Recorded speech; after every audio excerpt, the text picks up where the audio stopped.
During this year, towards the end of winter, I embarked on a solo vacation to Oregon. With some extra vacation days from work, I aimed to make the most of them. I decided to stay in a smaller city, though my main intention was to immerse myself in the breathtaking nature of Upper Oregon rather than be confined within a bustling cityscape. The small city had a handful of hotels, but surprisingly, they were quite costly. This led me to opt for an Airbnb instead. The catch was that the Airbnb was situated quite a distance away from the city, which was actually a boon in my eyes. The only drawback was that it was a guest house, meaning the property had a main house where the owners resided, located right next door.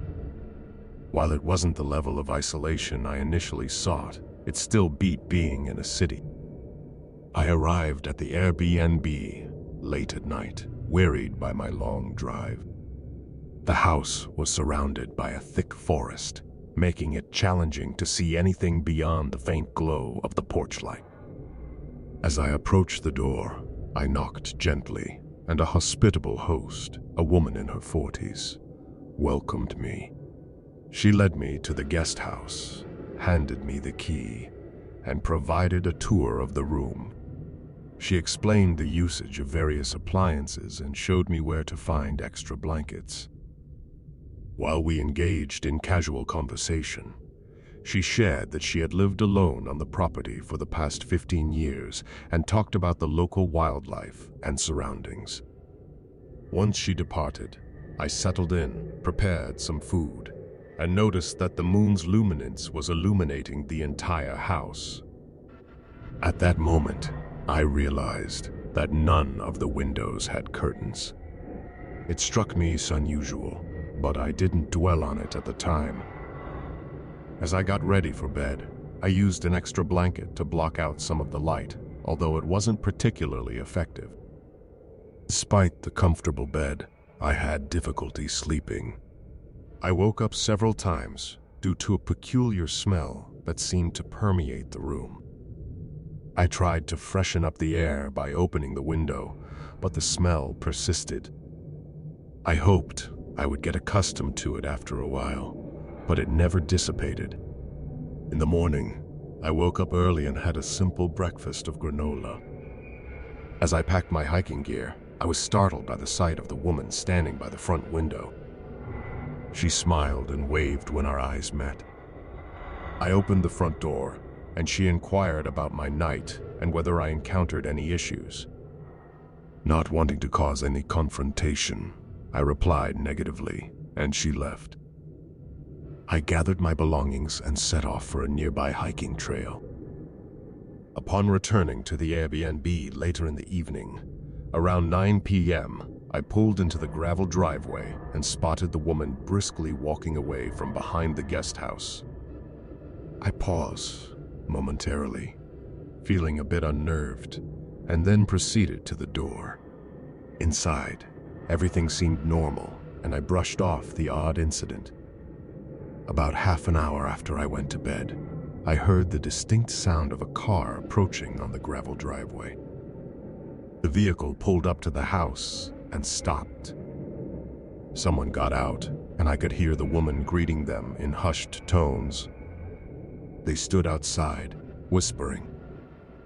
While I couldn't discern their words, I could tell that the second person was a man based on their whispers. Gradually, their footsteps led away from the main house towards the guest house where I was staying. Anxiety crept over me, and I felt vulnerable, as if trapped. The footsteps approached slowly and halted by the back wall of the guest house.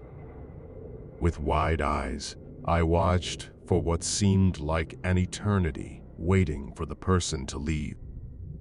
Then I saw a faint glimmer in the corner of a window, the glow of their eyes looking back at me. Startled, I jumped up, and the figure outside quickly retreated. I peeked out the window, observing the person get into a truck and drive away. Without hesitation, I packed up my belongings and hopped into my car.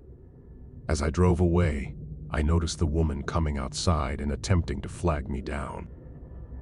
I didn't stop until I reached home. I couldn't shake the feeling that something was profoundly wrong, even though I couldn't fully comprehend what had transpired. After a few days of dwelling on the encounter, I decided to investigate further. I searched for information about the house and the woman living there.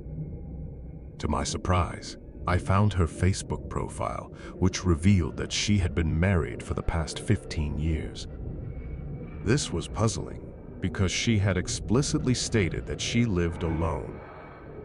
The inconsistency deepened the mystery.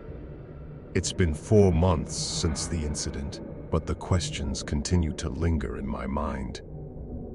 I wonder what the woman was hiding, why the place had a peculiar odor, and what the intentions of the man were.